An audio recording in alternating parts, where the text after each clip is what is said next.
আর নতুন এক্সট্রিম 125 আর 2.0 এই বাইকটিতে আপনারা পাচ্ছেন টিএফটি মিটার। এরপরে আরেকটা অভিনব চেঞ্জ হলো এই বাইকের মধ্যে, মানে নতুন হিরো এক্সট্রিম 125 আর 2.0 এই বাইকটিতে আপনারা পাচ্ছেন ক্রুজ কন্ট্রোল, যেটা কিন্তু 125 সিসি বাইকের মধ্যে এই সর্বপ্রথম। ক্রুজ কন্ট্রোল আপনারা হয়তো অনেকেই জানেন না। ক্রুজ কন্ট্রোল হলো, সহজভাবে বলি, বিমানের মধ্যে যেমন একটা অটো পাইলট সিস্টেম থাকে, মানে একটা নির্দিষ্ট গতিতে গিয়ে যখন বিমানের অটো পাইলট মোডটা অন করে দেওয়া হয় তখন কিন্তু বিমানটা ঠিক সেই গতিতেই নিজের মতো চলতে থাকে, তখন আর সেই বিমানকে কোনো মানুষের কন্ট্রোল করতে হয় না।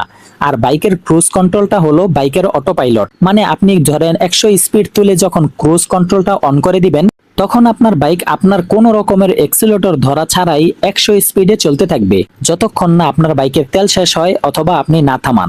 মানে বাইককে আপনি যেভাবে রেখে ক্রুজ কন্ট্রোলটা অন করবেন আপনার বাইক ঠিক সেভাবেই চলতে থাকবে, আপনার কোনো রকমের গিয়ার চেঞ্জ অথবা থ্রোটল ধরা ছাড়াই।